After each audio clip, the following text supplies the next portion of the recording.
Buenos días chicos, hoy les voy a explicar lo que es la fisiología hepática. Ok, antes de empezar quiero enfatizar que todo nuestro contenido va a estar con referencia a lo que es el libro de fisiología de Gaitán Mijano. Ok, yo les voy a explicar lo que es la parte macroscópica del hígado. Ok, sabemos que el hígado principalmente se encuentra en el área abdominal, principalmente en el hipocondrio derecho, parte del epigastro y una porción mínima del hipocondrio izquierdo. Gaitán nos menciona que este es un órgano extremadamente grande, con un peso aproximado de 1.5 kilogramos. ¿Esto qué quiere decir? Que en un adulto sano es el 2% del peso corporal total. ¿Ok? Como lo podemos ver, vemos la parte visceral de lo que es el hígado. Sabemos que aquí se encuentra lo vamos a dividir clásicamente en lo que son 4 lóbulos, lo que es el lóbulo izquierdo, el lóbulo derecho, lóbulo caudado y lóbulo cuadrado. ¿Ok? Para empezar, en el lóbulo izquierdo se va a encontrar lo que es la fosa gástrica. Aquí va a descansar o reposar lo que es parte del estómago y por eso tiene esa hendidura. En el ligamento o en el lóbulo derecho se va a encontrar lo que es la fosa renal. Aquí principalmente va a estar lo que es el riñón derecho. Ok, algo que quiero enfatizar, que aquí se va a encontrar lo que es la tríada portal. Muchas literaturas nos mencionan que es una tetrada. ¿Por qué? Porque se van a encontrar lo que son los conductos linfáticos, que estos van a drenar lo que es el plasma. Que más adelante se los voy a explicar. Ok, vamos a hacer un zoom a lo que es el sistema portal. ¿Qué quiero decir con esto? Es todo lo que es el flujo sanguíneo.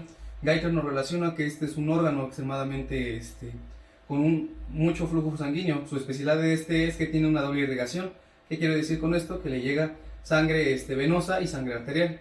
Gaitán refiere que la sangre venosa es de 1030 mililitros y de la sangre arterial son 300 mililitros. ¿Qué quiero decir con esto? Que en conjugación de los dos flujos va a tener un flujo de 1350 mililitros, que es aproximadamente el 27% del gasto cardíaco total. ¿Qué quiere decir? Que es uno de los órganos que mayor te pide flujo sanguíneo, ¿ok? Como podemos darnos cuenta, nos vamos a encontrar que todo viene de la vena cava. Principalmente se va a dividir en lo que es un ilium hepático y se va a encontrar lo que es la tríada portal. Para empezar, quiero enfatizar que aquí se van a encontrar los capilares alveolares. Aquí se va a dar lo que es el cambio del flujo. Principalmente todo viene de lo que es la vena cava, que va a llevar lo que son sangre abdominal principalmente. ¿Qué quiero decir con esto? Que su función del hígado va a ser filtrar lo que es la sangre. ¿Ok? Le va a llegar sangre de lo que es parte del vaso, páncreas, y de lo que es parte del estómago. ¿Qué quiero decir con esto? Que esta sangre que le va a llegar al hígado va a estar llena de lo que es lípidos, y lo que son bacterias o cierta degradación de los fármacos, que es algo muy importante que más adelante se los vamos a detallar. Ok, aquí vamos a tener un zoom de lo que son los capilares. Principalmente nos podemos dar cuenta que aquí se encuentra lo que es la tríada portal. Aquí van a estar los que son los conductos biliares, que principalmente estos van o siempre van a descender de lo que es la parte dorsal del hígado a lo que es a la vesícula biliar. Encontramos lo que es la vena hepática y la arteria hepática, ¿ok? Me voy a pasar a lo que es la parte funcional del hígado. Principalmente la parte funcional son los lobulillos hepáticos. Gaitán nos refiere que estos son entre 50.000 a 100.000 lobulillos funcionales del hígado, ¿ok? Todo va a llegar de lo que es la vena cava, va a entrar lo que es la sangre venosa y la sangre arterial por la arteria hepática principalmente. Aquí nos vamos a dar cuenta que van a estar recubiertas por células endoteliales, que van a hacer que este es un tipo de capilar, principalmente es el discontinuo, y les voy a explicar la diferencia entre capilares y por qué este capilar es especial para el hígado, ¿ok? Nos podemos dar cuenta que se van a encontrar lo que son adocitadas, las células de Kupffer. Su función de estas células van a ser la de fagocitación. ¿Por qué? Porque el hígado tiene una función de un filtro principalmente. ¿Qué va a hacer esta célula? Pues va a fagocitar lo que son bacterias intestinales principalmente. Tiene un tiempo de fagocitación de 0.5 segundos. ¿Qué quiere decir esto? Es casi instantáneo. ¿Ok? Aquí se van a encontrar lo que son los hepatocitos, que son las células funcionales del hígado principalmente. Y van a llegar a lo que es la vena central, que aquí es donde va a llegar a lo que es al flujo sanguíneo y pasa a lo que es al flujo sistémico. Principalmente ya va a estar la sangre limpia aquí. ¿Ok?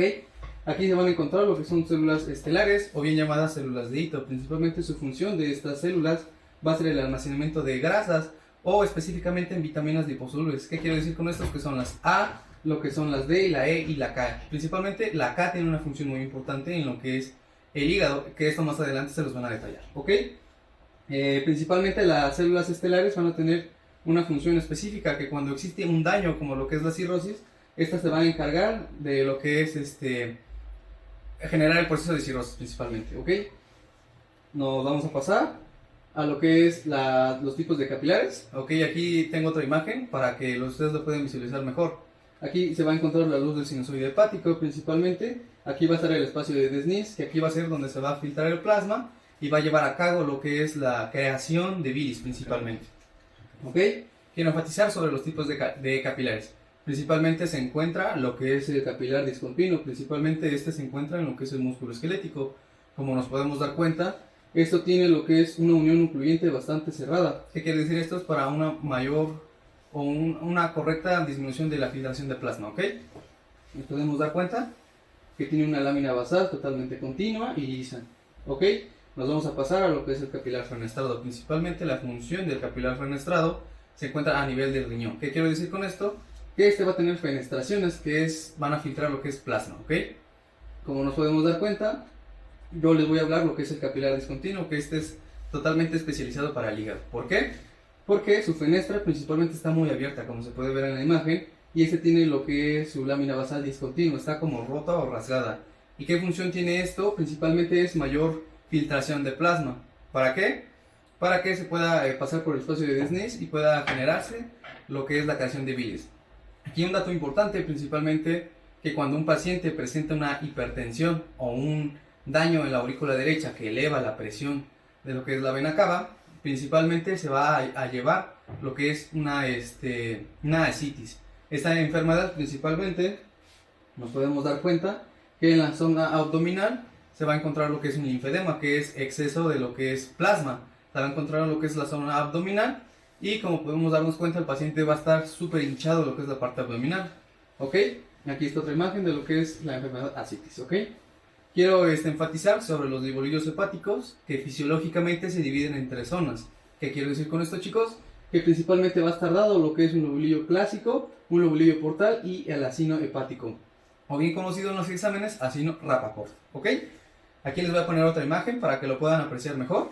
Principalmente en el lobolillo clásico vamos a tener o darnos cuenta que tiene una forma hexagonal, que en cada uno de sus vértices se encuentra lo que es cada triada portal y en el centro una vena central. ¿Ok? Principalmente va a estar dado que son los hepatocitos, que es la tipo color carne, principalmente que son las células del hígado, y los que las van a separar, que son los sinusoides principalmente, que se encuentran de color azul.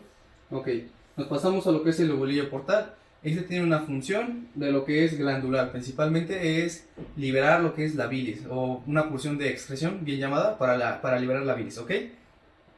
Nos podemos darnos cuenta que en sus vértices principalmente se encuentran lo que son venas centrales, y en el centro se va a encontrar una triada portal. Y ahora nos vamos a pasar al más importante, ¿ok?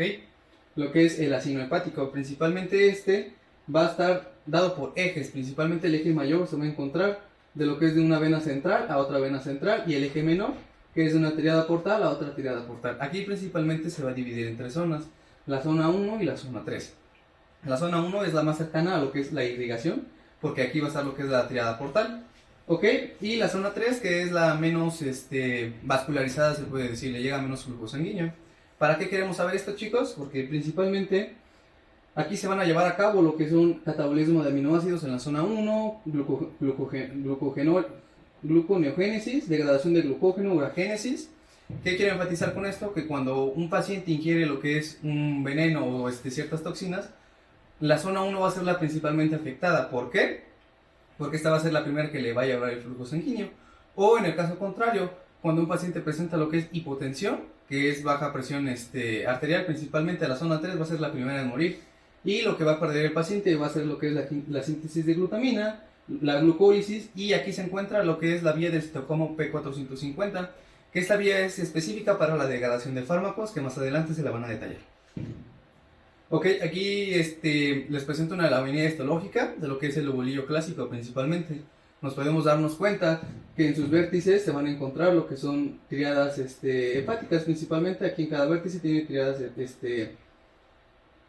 triadas hepáticas principalmente. En el centro se va a encontrar lo que es la vena central. Y nos vamos a pasar a un mayor zoom a lo que es la triada portal principalmente. Aquí nos podemos dar cuenta que se va a encontrar lo que es la vena porta. ¿Por qué? Porque esta tiene una forma irregular y aquí adentro se van a encontrar lo que son eritrocitos principalmente. ¿Y cómo vamos a distinguir la arteria hepática? Ok, sabemos que la arteria hepática va a estar rodeada de células endoteliales y tiene un mayor grosor. ¿Por qué?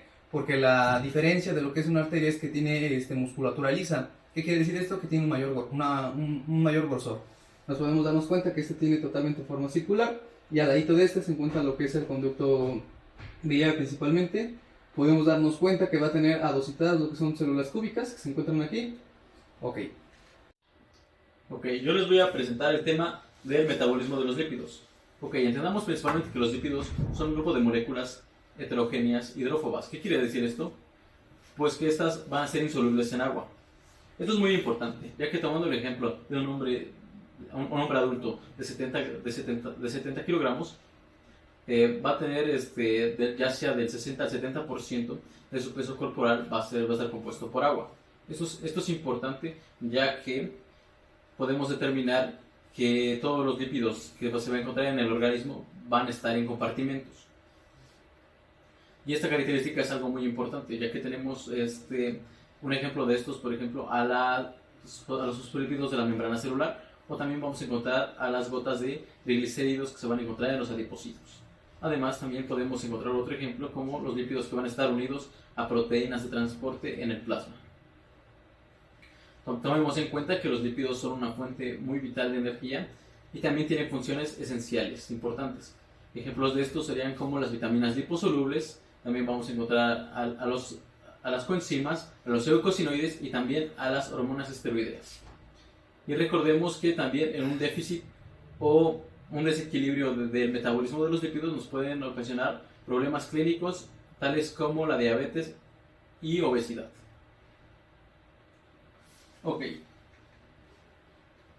Empezando principalmente vamos a hablar un poco sobre la digestión de lípidos en la dieta.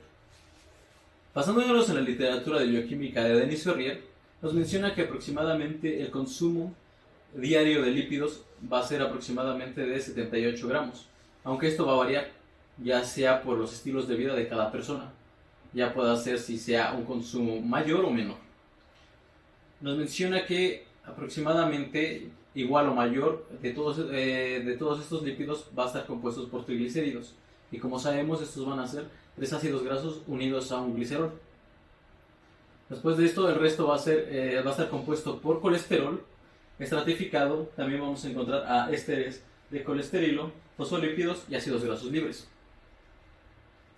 Acá principalmente la digestión de estos se va a llevar a cabo en dos porciones, en la porción estomacal y en la porción intestinal. La porción estomacal se va a encargar de una digestión parcial, mientras que todo el resto se va a llevar a cabo en la porción intestinal. Comenzando en la porción estomacal, principalmente vamos a encontrar la acción de dos enzimas muy importantes, las cuales van a ser la lipasa salival y la lipasa gástrica. La lipasa salival va a ser secretada por las glándulas que se van a encontrar en la parte posterior de la lengua, mientras que la lipasa gástrica va a ser secretada por las glándulas, por nuestras células de la mucosa intestinal, las cuales van a actuar en un ambiente ácido de una manera muy estable. Se van a encargar de hidrolizar los ácidos grasos de los triglicéridos, específicamente de los de cadena corta y mediana.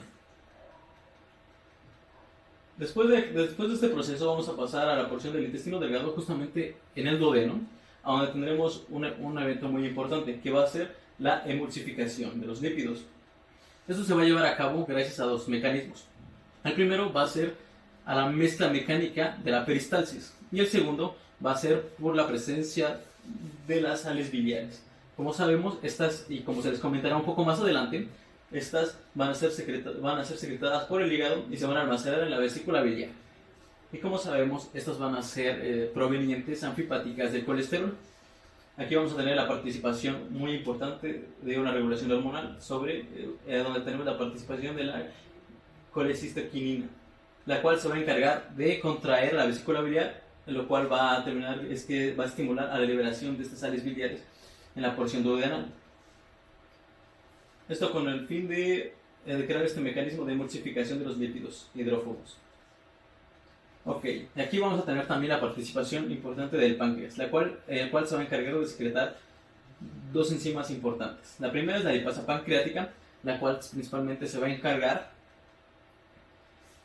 de hidrolizar a los ácidos grasos de los triglicéridos.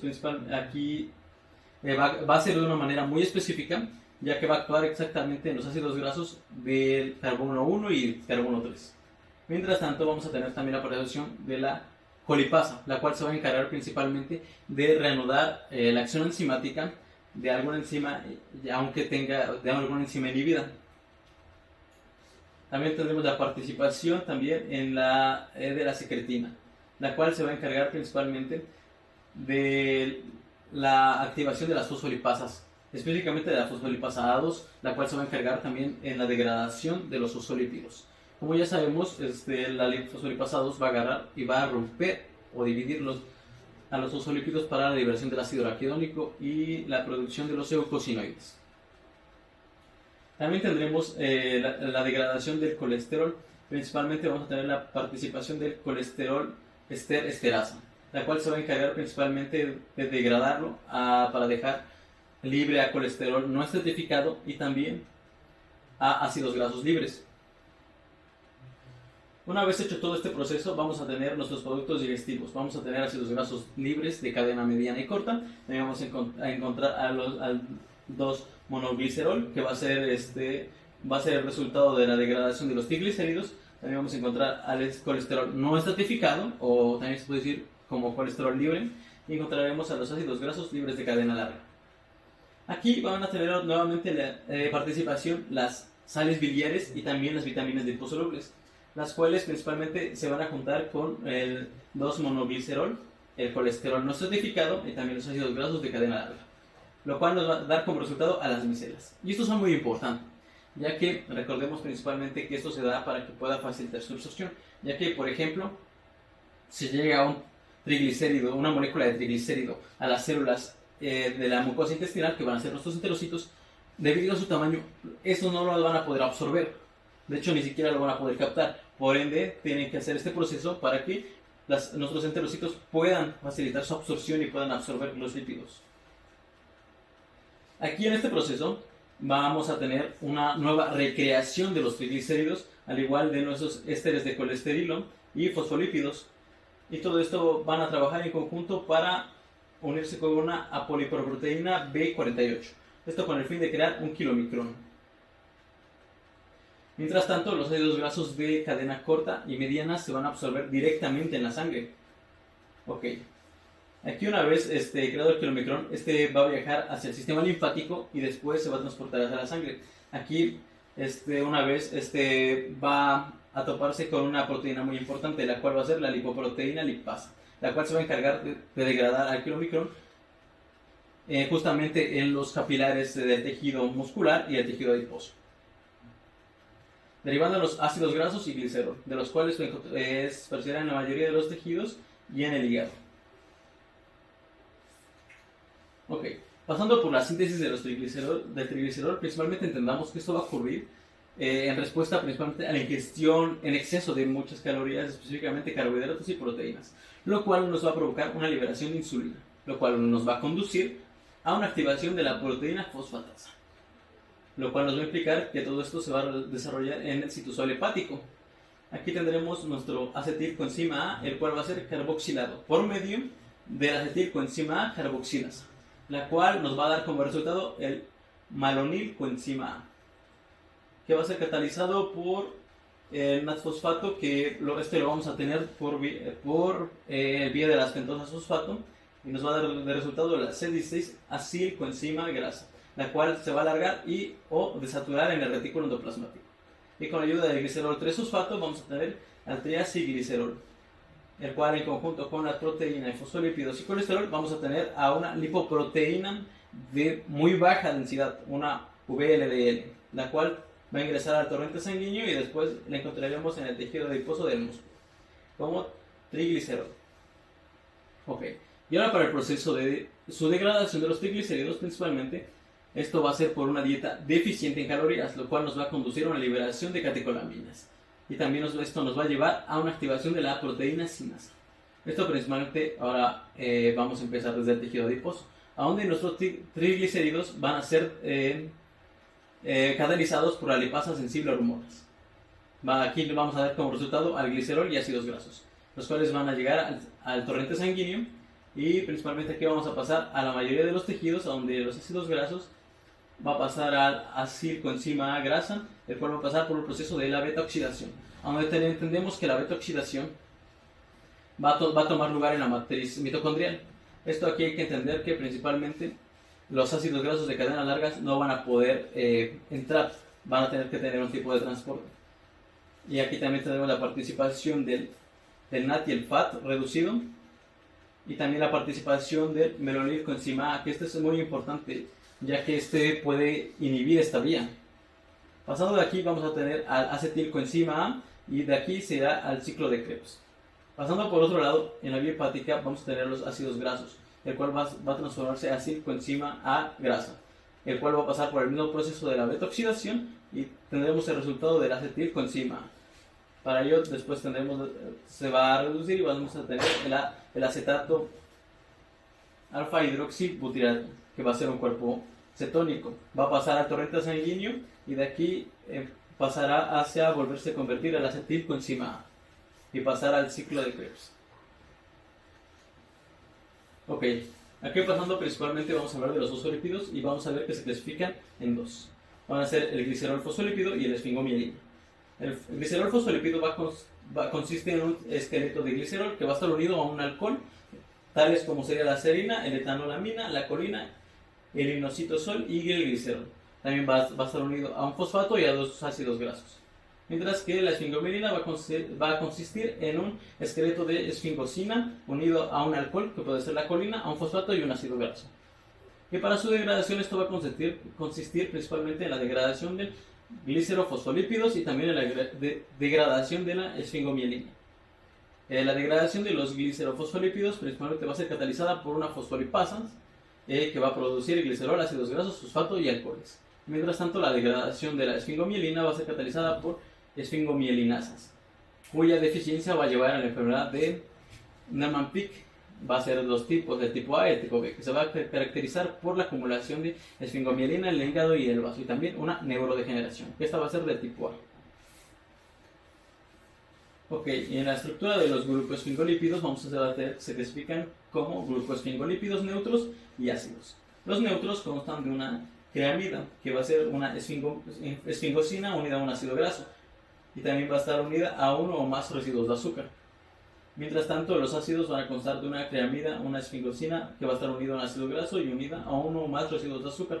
Ejemplo de esto sería como un ácido aminoacetil neuramínico o también un grupo de sulfato en una galactosa.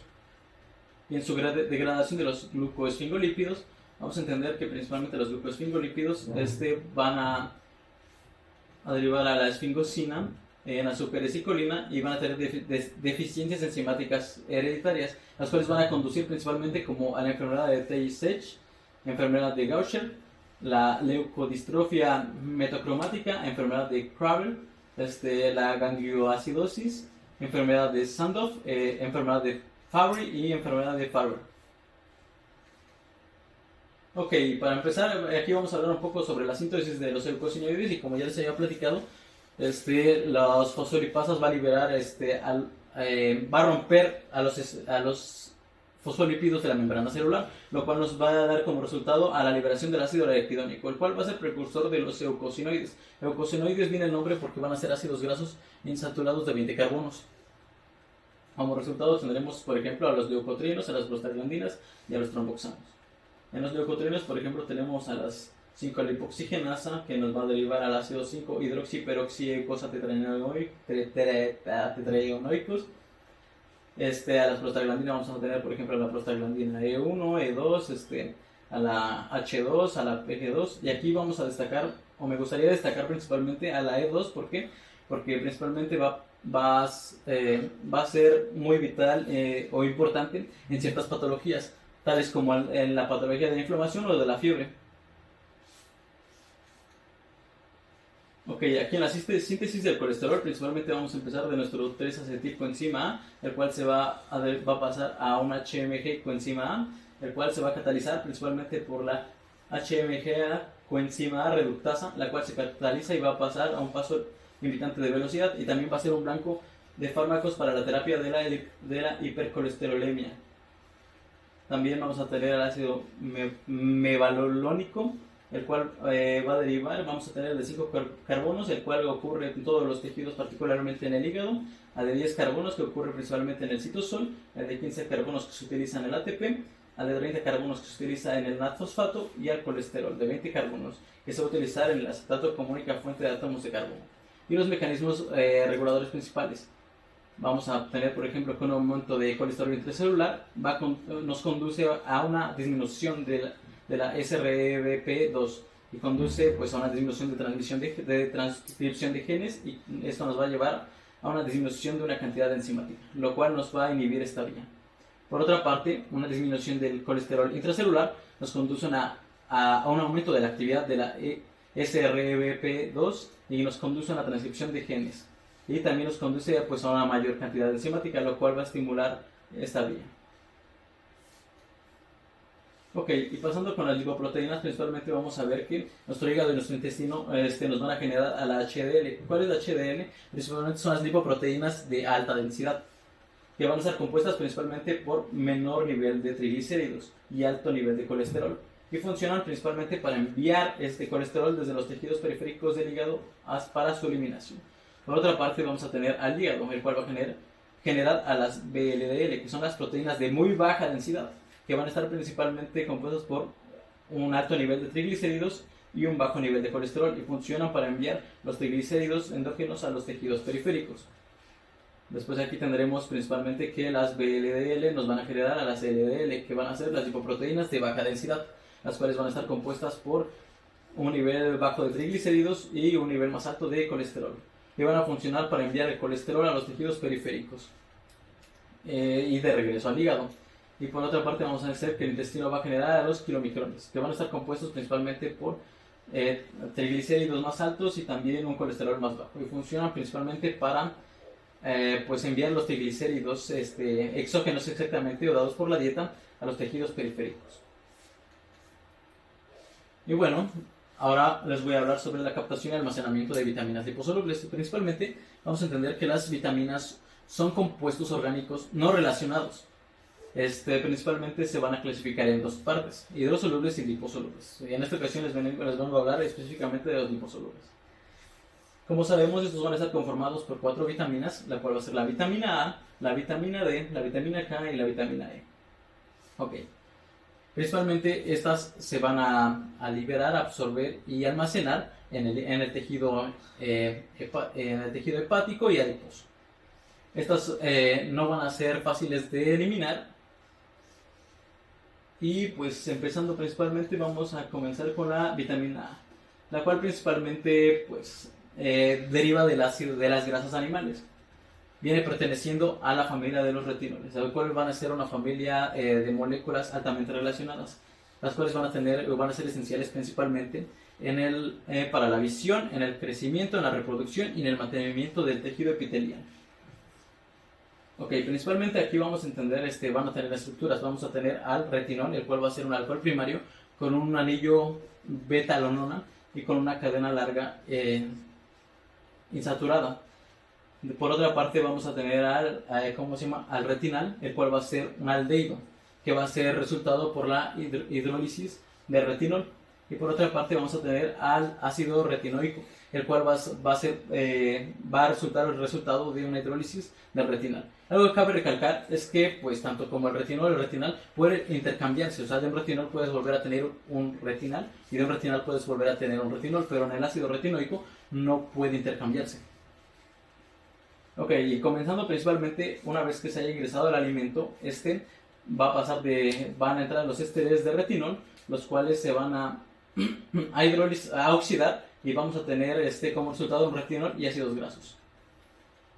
Pero por labor del betacaroteno, que van a ser absorbidos por las células intestinales, que van a ser nuestros enterocitos, aquí nuevamente nuestro retinol va a volver a convertirse en un éster retinol. Y luego de aquí va a pasar a formar parte de los kilomicrones, los cuales van a viajar hacia las linfas y luego hacia la sangre, y van a ser captados y almacenados en el hígado, pasando a convertirse en todo transretinol y después en el retinol palmitato. O sea, lo que quiere decir que va a estar almacenado. Ok. De aquí una vez que pues principalmente sea, por así decirlo, sea ocupado, el retinol palmito va a volver a convertirse en todo transretinol y va a pasar a convertirse en retinol nuevamente en el tejido extrahepático. Aquí principalmente se va a captar con el receptor, ¿cómo se llama? El transportador de retinol y una tetraticina, el cual va a formar el complejo retinol transportador de retinol tetraticina y va a entrar a los tejidos efectores. Aquí se va a separar el complejo y el retinol se va a oxidar a ácido retinoico. Aquí este se va a unir al receptor de ácido retinoico y va a haber el complejo ácido retinoico receptor. Aquí lo que va a causar es una activación genética, va a estimular al ARN mensajero y va a causar una síntesis de proteínas específicas para la diferenciación celular. Ok. Por otra parte, principalmente una de sus funciones muy vitales es la de la visión. Aquí lo que va a pasar es que todo transretinol va a viajar hacia la retina. Aquí principalmente se va a unir nuevamente va a volver a armar el complejo retinol, transportador de retinol de la retina y va a llegar hacia la retina. Principalmente aquí se va a degradar y va a formar al distrans retinol, el cual se va a oxidar y nos va a pasar al 11-cis retinol. Después va a pasar a otra oxidación y va a pasar al 11-cis retinal, el cual aquí se le va a agregar una opsina para dar lugar a la rodopsina. Esta es muy importante ya que esta se va a sintetizar en la córnea. Y esto es muy vital ya que también tomemos en cuenta que a deficiencia de vitamina A hay una patología a la que se le considera ceguera nocturna. Donde se la puedo explicar de una manera más específica aquí. Vamos a tener las acciones como agentes terapéuticos. Vamos a tener a los ésteres de retinol, al retinal y al ácido de transretinoico, el cual va a tratar el tratamiento de acné leve y envejecimiento de la piel. Vamos a tener también que va a funcionar en el tratamiento de la leucemia y en la preomielectemia. Y también vamos a tener al ácido 13-cis retinoico, el cual va a ser para el tratamiento del acné intenso.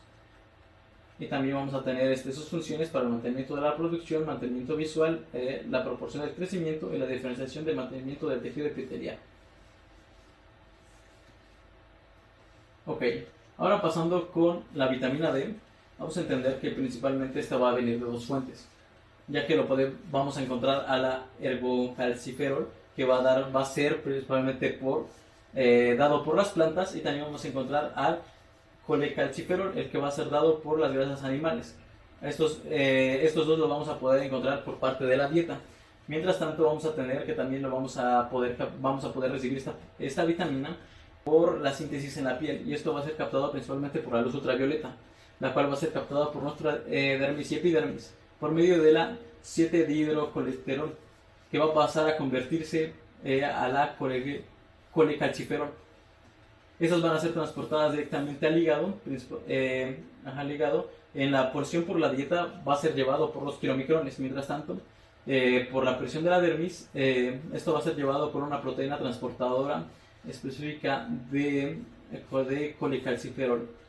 Aquí va a haber un proceso importante, ya que va a haber una 25-hidroxilasa, la cual se va a encargar de oxidarla y va a pasar a 25-dihidrocolecalciferol, lo cual va a pasar al riñón. Acá va a tener una actividad importante, ya que aquí en la porción renal va a ser una recaptación de calcio y va a ser una disminución de excreción de Tendremos también su participación en las células intestinales, donde tendremos será transformado como 1,25-dihidrocolesterol, a donde tendrá un labor genético, donde nuevamente va a actuar con el DNA para la síntesis de proteínas y la unión de calcio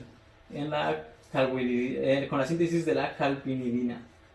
También tendremos la porción de calcio para la recaptación de calcio por la parte del hueso. Y pasando con la vitamina K, vamos a entender que principalmente va a tener otras funciones, pero también va a tener una función como anticoagulante. Principalmente esto va a tener también una función como una carboxilasa, esta vitamina. vamos a comenzar principalmente como vamos a tener a los precursores que van a ser dados por el hígado, que van a ser esos precursores de los factores de coagulación. Vamos a tener el factor precursor del factor de coagulación 2, el 7, el 9 y el 10. Principalmente por aquí esto se va a dar en el residuo de glutamilo, donde vamos a tener la presencia de la gamma glutamil carboxilasa, y también nuestra vitamina K va a hacer una función como carboxilasa, donde tendremos va a ser la vitamina K reducto carboxilasa, donde esto nos terminará dando a los factores de coagulación maduros. Y aquí lo podemos ver en cierto punto mejor, dándonos como resultado al residuo de gamma carboxilglutamato. Y para culminar, vamos a hablar de la vitamina E, la cual principalmente vamos a ver que esta se va a poder proporcionar por las grasas de las plantas. Va a tener una función como antioxidante, principalmente va a actuar mucho en los lactantes, ya que también lo podemos obtener por la grasa, por la leche materna. Y va a tener su función para evitar patologías como la oxidación enzimática. Mucho gusto, mi nombre es Giovanni Martínez Hernández. El tema que les voy a exponer el día de hoy es sobre la vesícula biliar, mejor dicho, sus funciones y secreciones de esta misma. Como introducción quisiera mencionar que la bilis se considera como un líquido acuoso de color amarillo o incluso verdoso, así nos lo describe la literatura. Principalmente tiene funciones las cuales voy a profundizar en temas ya posteriores, pero los menciono como de rápido para que los comprendan. Uno va a ser principalmente lo que es el metabolismo en cuestión de la degradación de los ácidos grasos, por ejemplo cuando consumimos alimentos con alto contenido graso, lo que va a ser la degradación para una mejor digestión. Otra porción va a ser lo de excreción de productos de desecho, como tal es la bilirrubina y el colesterol, porque estos en excesiva nos pueden incluso generar diversas patologías, las cuales por obviedad queremos evitar. Una que sí quisiera profundizar ahorita mismo es la de neutralizador. ¿Por qué? Bueno, esto es a través de la hormona secretina.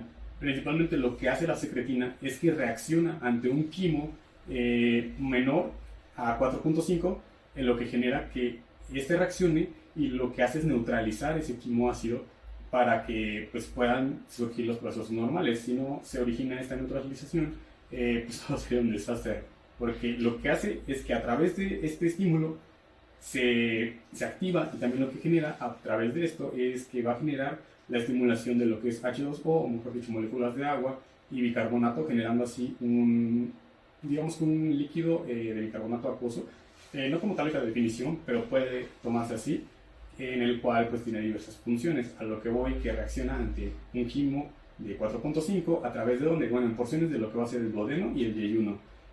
Como tal es a través de las células S, no es tanta relevancia, pero lo que sí hace es neutralizar esta porción. Bueno, pasando a la porción anatómica, la anatomía nos dice que la vesícula biliar se considera un órgano hueco visceral, principalmente con forma de bolsa alargada o piriforme.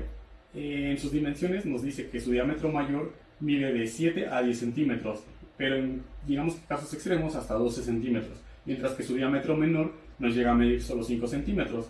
Y algo que quiero que no olviden, porque también en temas posteriores se vuelve a mencionar, principalmente en patologías, es que su pared vesicular llega a medir 3 milímetros nada más.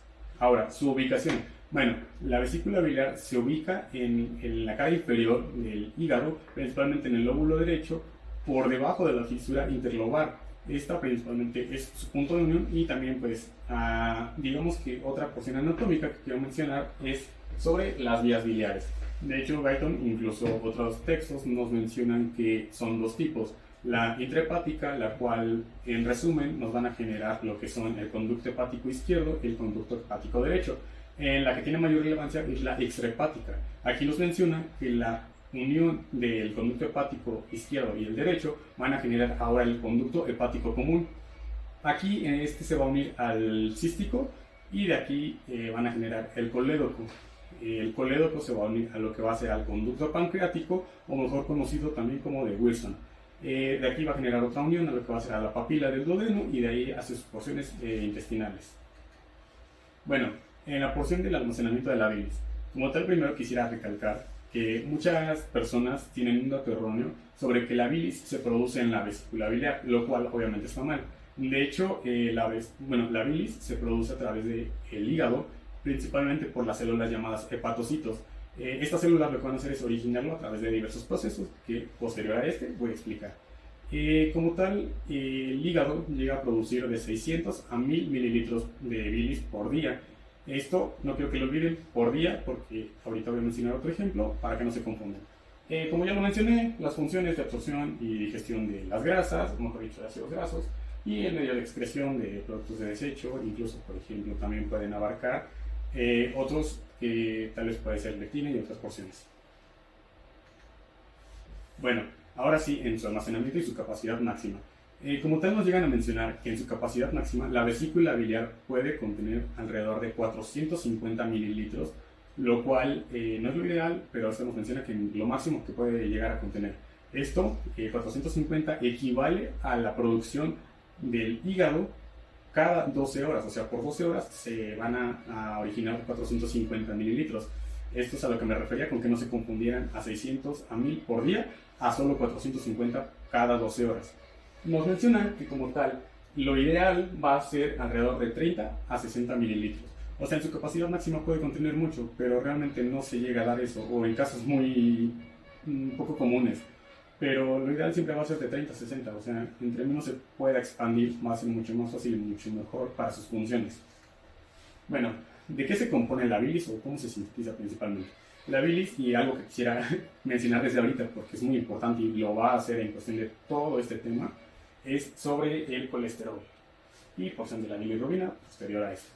Bueno, del colesterol, no lo olviden, posteriormente lo voy a volver a mencionar.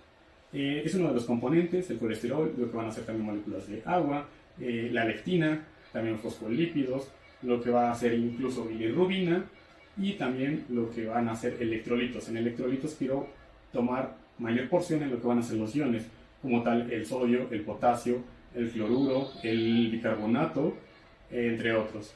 De hecho, incluso Guyton nos refiere a una tabla en lo que van a ser las diferencias entre la bilis hepática y lo que va a ser la bilis vesicular. Si se dan cuenta, hay incluso porciones en las cuales no se llegan a reabsorber los mismos, como tal los que se vuelven a reabsorber en la bilis vesicular, como tal nos menciona el bicarbonato, el cloruro, el potasio, ¿no? El cloruro, el bicarbonato, el agua incluso pues, también, y también una porción de sodio nada más. Entonces, pues son los que realmente se llegan a reabsorber, por ejemplo, el sodio, el potasio y estas cosas. O sea, como tal, la tabla de Guyton nos menciona cuáles sí y cuáles no. Esta es la diferencia entre ambas bilis, o mejor dicho, entre hepático y vesicular. Bueno, ahora a lo que voy, mayor porción en cuestión, en mi caso, mejor dicho, a mí me gustó mucho este tema porque, bueno, principalmente tiene mucha relevancia y mucha cuestión metabólica. Lo de las sales biliares, o mejor dicho, la síntesis de ácidos biliares. Bueno, nos menciona que como tal, las células del hígado, o sea, los hepatocitos, van a secretar alrededor de 6 gramos de sales biliares por día. ¿Esto qué quiere decir? Bueno, esto nos va a generar, pero ya en su conformación final, ¿no? Así como tal, quiero mencionar de nuevo a lo que les dije que no olvidaran, colesterol. El colesterol como tal, Guyton nos va a mencionar que el hígado sintetiza alrededor del 80% del colesterol. ¿Para qué? Para la producción de las sales biliares. De hecho, el colesterol se considera el precursor de las sales biliares. El porcentaje restante como tal, de hecho, pues simplemente es transportado hacia los tejidos periféricos o más diversas, por ejemplo, del LDL y el HDL, porque son lipoproteínas hacia los tejidos periféricos o lo regresan, ¿no? Pero esa porción no nos interesa lo de la síntesis del 80%.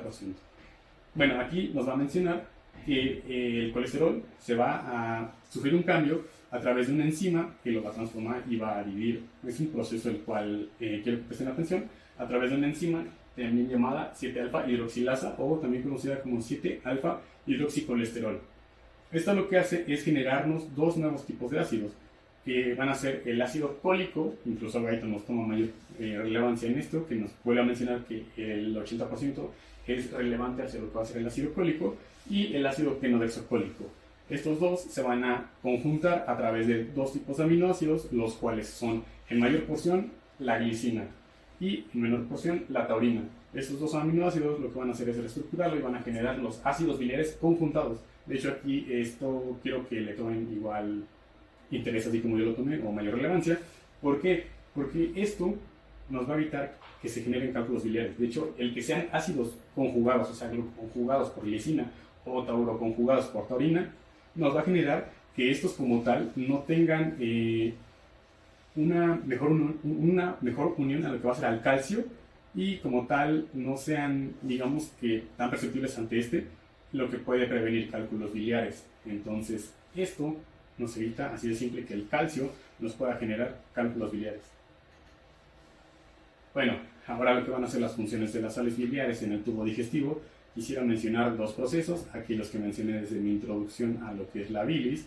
Es el proceso de emulsificación, lo cual nos menciona, de hecho es muy sencillo, o también se le conoce como emulsificación o incluso acción detergente. ¿Por qué? Bueno, emulsificación de grasas, porque bueno, va a reducir lo que es la tensión superficial de estas mismas, lo que va a favorecer, perdón, la fragmentación. O sea, lo que va a generar es que esto, al reducir la tensión superficial, lo que va a generar es que estas mismas se vayan fragmentando en más pequeñas, en moléculas más pequeñas, para que sean mayormente, o mejor dicho, más fácil de digerir. Eso como tal es la porción emulsificadora. En sí, a lo que quiero que tomen mucho más relevancia, porque literal incluso nos llega a mencionar Guyton, que es mucho más importante, o incluso es de las más importantes, porque sin esta se pierde alrededor del 40% de los lípidos en la absorción de esta misma, es sobre la formación de micelas. La formación de las micelas como tal se conocen como cuerpos físicos, los cuales van a cumplir una función principal de lo que es la reabsorción. Como ya lo dije, en ausencia de estas, alrededor de un 40% de los lípidos no se va a reabsorber. Entonces, ¿esto qué va a generar? Bueno, va a generar que la bilis en sus concentraciones se reduzca. Entonces, pues va a ser un problema a mayores porciones. Lo que van a reabsorber las micelas principalmente son los ácidos grasos, los monoglicéridos, el nuevo colesterol y otros lípidos del aparato digestivo, entre muchos más. El colesterol de hecho tiene mucha relevancia en esto, pero en excesiva también genera cálculos. Bueno, ahora sí, ya que entendimos todo el proceso metabólico, vamos hacia una porción que es la de estímulos o del vaciamiento de lo que va a ser la vesícula hacia la porción intestinal. Bueno, como tal, nos va a mencionar dos principales, uno que es por una enzima, que es la colecistoquinina, que de hecho se considera el estímulo más potente en cuestión a esta porción.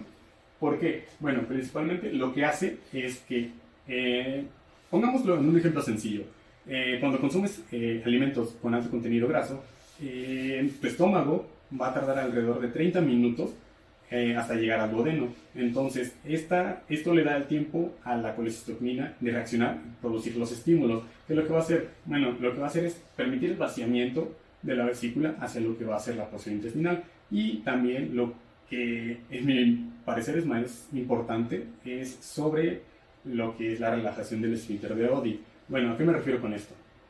Sin esto relajado, lo que va a generar, por ejemplo, ya se liberó la bilis, va descendiendo, entonces el esfínter de Oddi está cerrado. ¿Por qué? Porque la colecistoquinina no se activó. Entonces, ¿qué va a generar? Un flujo retrógrado. O sea, desciende el líquido y vuelve a subir. ¿Por qué? Pues porque no está abierto el esfínter de Oddi. Entonces, la colecistoquinina, aparte de que permite el vaciamiento de la vesícula, también permite la relajación del esfínter de Oddi.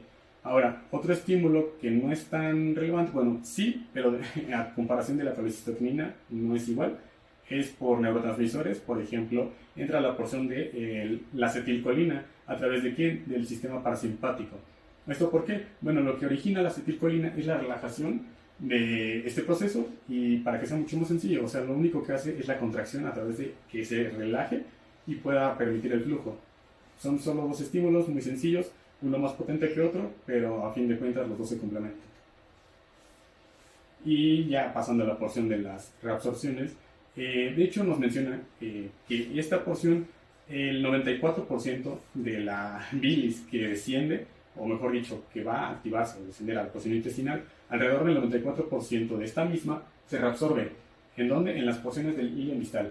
En esta porción se va a reabsorber el 94%. ¿A qué quiero llegar con esto? Este 94% todavía funciona alrededor de 17 veces antes de que se degrade por completo. O sea, este porcentaje lo puedes utilizar 17 veces más antes de que por completo se elimine y se vuelva a originar de nuevo. El porcentaje que no se vuelve a reabsorber, pues literal solo se excreta y tiene diversas porciones. Bueno, en la reabsorción vamos a tener dos tipos. Principalmente se da por lo que son las principales o primeras porciones del intestino delgado, y otro va a ser por la vena porta en la circulación enterohepática. De hecho, la circulación enterohepática también es muy importante, y aparte de que es muy sencilla de entender, también tiene mucha importancia, porque sin estas las concentraciones de la bilis y otras porciones, por ejemplo, de otras moléculas u otras cuestiones, también van a descender. Como lo mencioné, se origina en el hilón distal o en las primeras porciones del intestino delgado. ¿A qué quiero llegar? Bueno, es a través de dos transportes, que uno va a ser por difusión y otro va a ser por transporte activo. En casos muy sencillos, sin energía, con energía. Y eso es todo el proceso en cuestiones a la circulación, o mejor dicho, reabsorción enterohepática, y la porción de la absorción en las porciones del intestino delgado.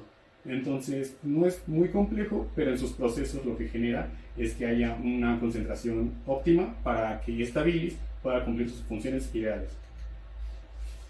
Bueno, pasando a lo que es la importancia clínica, como tal, no sé si recuerdan que mencioné algo como, por ejemplo, calcio, que puede originar cálculos biliares a través de que estos, por ejemplo, ácidos no sean conjugados, y también, por ejemplo, por una excesiva de colesterol o de bilirrubina, que son los mayores componentes, o mejor dicho, detonantes ante estos cálculos. De hecho, como tal, la patología en sí se va a conocer como colelitiasis, que son principalmente generados, o sea, son cálculos, o mejor conocidos como piedras en la vesícula, o incluso en conductos, pero dependiendo las porciones, o mejor dicho, las patologías, es a donde va a tener diversos síntomas y diversas alteraciones. Me quiero basar principalmente en lo que es una ecografía. ¿Por qué? Porque incluso en las guías de práctica clínica nos menciona que la ecografía es como tal el estudio por excelencia para detectar lo que son cálculos biliares, o mejor dicho, colelitiasis.